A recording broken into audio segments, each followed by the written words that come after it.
So we got our new power recliner sofa sectional delivered yesterday. Everything was working day number one. Day number two, it's not doing anything. Don't panic. We're going to go over a couple steps to find out what could be the problem before calling our customer care and us having to possibly send somebody out to check it out for you. So let's do that and start some troubleshooting.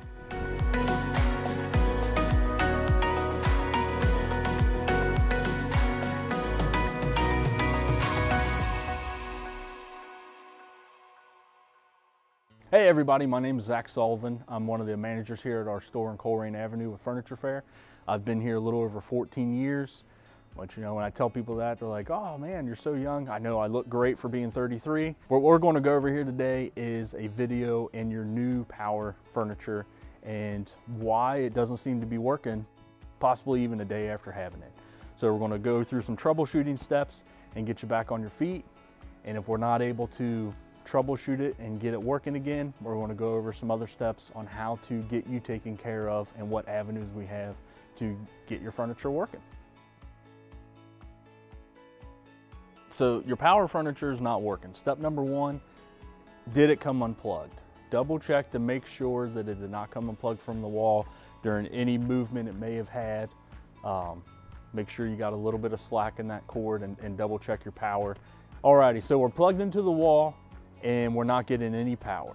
Double check your circuit breakers, especially if you live in an older home. Then putting something new like this could possibly cause that to flip. It's very rare that something like that could happen, but it does happen, and it happens here on our showroom sometimes. We'll plug something new in, we get on the floor, it flips a breaker. Double check that. And a good tell of that too is if you have something else plugged into the outlet like a lamp, if that's not working as well, then more than likely you flipped a breaker plugging in your new motion furniture. We don't really recommend using a surge protector for your power piece just because they do draw a lot of power. If you do have to use one, and we use them on our showrooms here, try to have as little else plugged into it as possible. If you have other things plugged into it like a lamp, double check that to make sure it didn't flip. I once drove 45 minutes to a customer's home to flip a surge protector. It does happen. It can be easily overlooked. So double check those things, check your wall, check your surge protector. If those are good, then we're going to move on to step number two. So we've checked our wall's good. It's not a light switch issue, it's not a circuit breaker issue, it's not a surge protector issue. Those all seem to be working fine. Now we're going to look at the actual wiring and mechanics of the reclining piece. This may require you to flip it over. If you have a sectional, you may need to unhook it, and unfortunately there's kind of no way to determine. All sectionals are hooked up differently. If you have any questions on the best way to unhook it, please give us a call. Ask for your salesman. We can walk you through that step. If you have a big piece of furniture such as a sofa or a love seat, these motors make it very heavy. Have somebody help you. Just tip it over, and it's okay to tip it over and lay it down. Just make sure when you tip it over, you unplug it first, because the last thing you want to do is tip it over and accidentally pull a cord. If you need to, plug it into an extension cord, plug that back into the wall while we go through these next set of steps that's going to involve the wiring of the piece. So if you got a setup like this, and this is pretty rare among motion furniture to have this, but a few manufacturers do it. An easy tell for this one, and you can actually tell it without flipping it over, is if this switch is lit up. Always remember the big O is off. So you got the line, that's your power. If that's lit up, then that means this is getting power to the main brain box, if you will. So our next step is to unvelcro. Now, if your chair, if you go to pull this and it does not do anything, then it is sewn on. You do not want to pull that. The majority of them, when they're power, the backs can come off, so you'll hear that Velcro. Just pull the Velcro back, and as you look in here, you start to see some of the wires. You got a little brain box right here, a little battery pack, and you have a motor in here for your power headrest if you have power headrest, and that's what these wires run to. You see you got 3 different wires. You may not have 3, so don't think, you know, I only have 2, something's wrong. Every chair, every power piece is different. You may only have 1 or 2. If you were to look back here and see something like that is unplugged, then that one little circuit not being closed is going to cause your entire piece to not work. You'll still see where you have power, but nothing will work. You also have these bigger plugs right here, and these have these guide pins in there, and they do need to be on there a certain way. And it always helps too, even if they're plugged in, pull them apart, plug them back in. Sometimes that's like when you unplug your internet for 10 seconds just to see, and then just tuck these back in here. And even if they are already plugged in when you flip it over, just do that just to be thorough and make sure everything's hooked up correctly. If you ever can't get that clip, just grab a flathead screwdriver if you got your keys on you and just flip that right up, unplug it.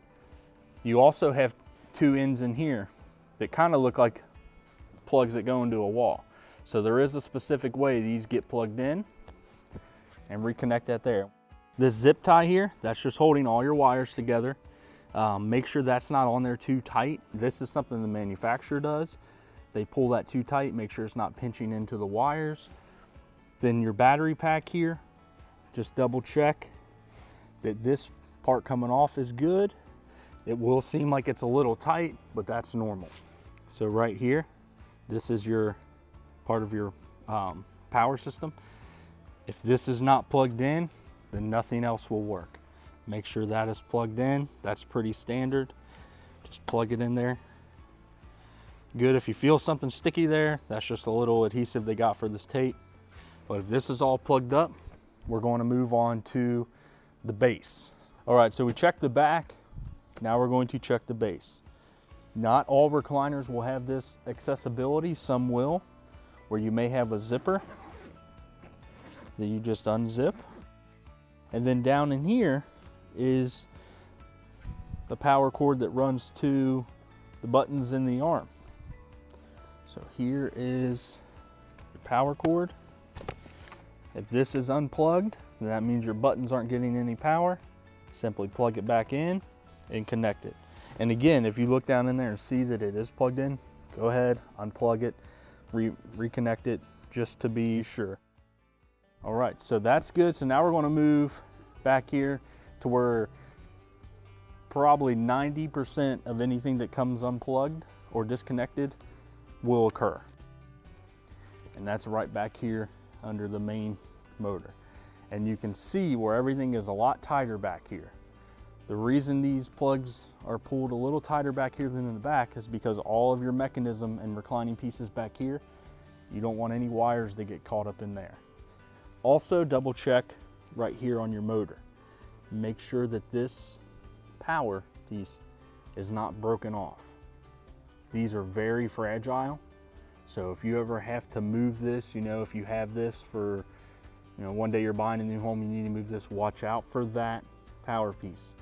If you have to cut these straps loose to set your wires free so you can test, always secure these back to the frame. Keep them away from these moving parts, because these moving parts will cut a wire. And that's a good reason to buy our Montage Furniture Service plan, is a manufacturer will not cover that, but our 2- and 5-year plans do. So make sure you purchase something like that to help if that were to ever cut a wire. So we went through our troubleshooting. You checked your wall, where you're plugged into the wall, you checked your switch, you checked your breakers, you checked your surge protector. Again, we don't recommend surge protectors. They're okay to use as long as you don't have a lot of other things plugged in with them, because that can draw a lot of power. You checked all that, you flipped your piece over, your wires were good, everything was connected. We flip it back over, now let's check our buttons.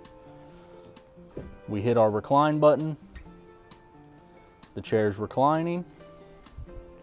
Always take it back to make sure it's getting its full range of motion.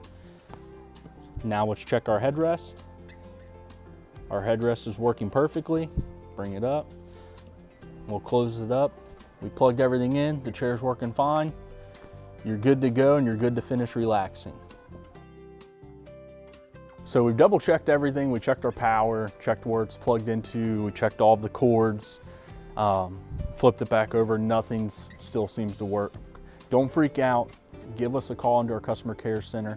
If it's a piece you just got, more than likely you'll be covered under a manufacturer's warranty, but hopefully you purchased our 5-year protection plan that covers any types of accidental damage in case this was something that was caused without your knowledge.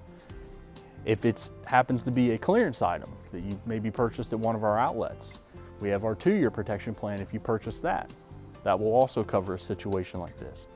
If you happen to not have purchased that 2-year protection plan, we do still have another option available for you. We can send out a service tech at an additional charge, and he will determine if a new motor is needed.